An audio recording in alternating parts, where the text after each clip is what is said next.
നമസ്കാരം. സാംസ്കാരിക വാർത്തകൾ. ദുബായിൽ ഏറ്റവും കൂടുതൽ സംരംഭകർക്കും കല, സാഹിത്യ, മത, സാമൂഹിക, വ്യവസായ, ചലച്ചിത്ര, വാണിജ്യ രംഗങ്ങളിലെ വ്യത്യസ്ത രാജ്യങ്ങളിലെ പ്രതിഭകൾക്കും ഗോൾഡൻ വിസ നേടിക്കൊടുക്കുന്നതിൽ മുഖ്യ പങ്കുവഹിച്ച സംരംഭകരും ദുബായിലെ മുൻനിര സർക്കാർ സേവനദാതാക്കളായ ECH ഡിജിറ്റൽ സിഇഒയുമായ ഇക്ബാൽ മാർക്കോണിയെ ദുബായിലെ സുഹൃത്ത് സംഗമം ആദരിച്ചു.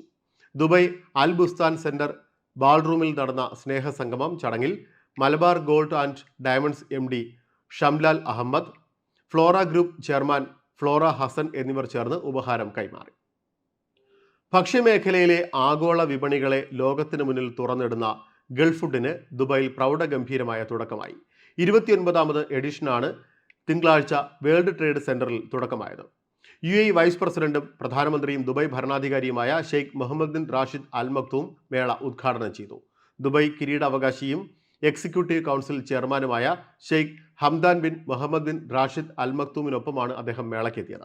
അതേസമയം മേളയുടെ ആദ്യ ദിനം തന്നെ ലോക വ്യാപാര കേന്ദ്രത്തിലേക്ക് സന്ദർശകരുടെ കുത്തൊഴുക്കായിരുന്നു.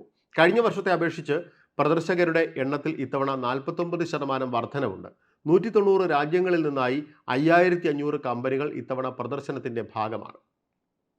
ഇന്ത്യൻ സ്കൂൾ മുലതയുടെ 33ാമത് വാർഷികാഘോഷം വിദ്യാർത്ഥികളുടെ വൈവിധ്യമാർന്ന കലാപരിപാടികളോടെ നടന്നു.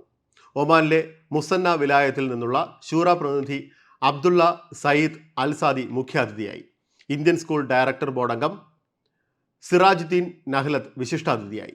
School management committee president Anilkumar, convener MD Musthafa, treasurer Dileep Kumar, school management committee അംഗങ്ങൾ, വിശിഷ്ടാതിഥികൾ, പ്രത്യേക ക്ഷണിതാക്കൾ, അഭ്യുദയകാംക്ഷികൾ, രക്ഷിതാക്കൾ, വിദ്യാർത്ഥികൾ എന്നിവർ ചടങ്ങിൽ പങ്കെടുത്തു. മുഖ്യാതിഥിയും വിശിഷ്ട വ്യക്തികളും ചേർന്ന് ഭദ്രദീപം കൊളുത്തി വാർഷികാഘോഷ ചടങ്ങുകൾക്ക് തുടക്കം കുറിച്ചു. സാംസ്കാരിക വാർത്തകളിൽ ഉൾപ്പെടുത്താനായി ഇനി പറയുന്ന ഇമെയിൽ വിലാസത്തിൽ വാർത്തകൾ അയയ്ക്കുക. news@pravasibharati.com അല്ലെങ്കിൽ pravasibharati.radio@gmail.com. സാംസ്കാരിക വാർത്തകൾ എല്ലാ ദിവസവും UAE ഒമാൻ സമയം രാവിലെ 10:30, സൗദി, ഖത്തർ, ബഹ്റൈൻ, കുവൈറ്റ് സമയം രാവിലെ 9:30, ഇന്ത്യൻ സമയം ഉച്ചയ്ക്ക് 12 മണിക്ക്. നമസ്കാരം.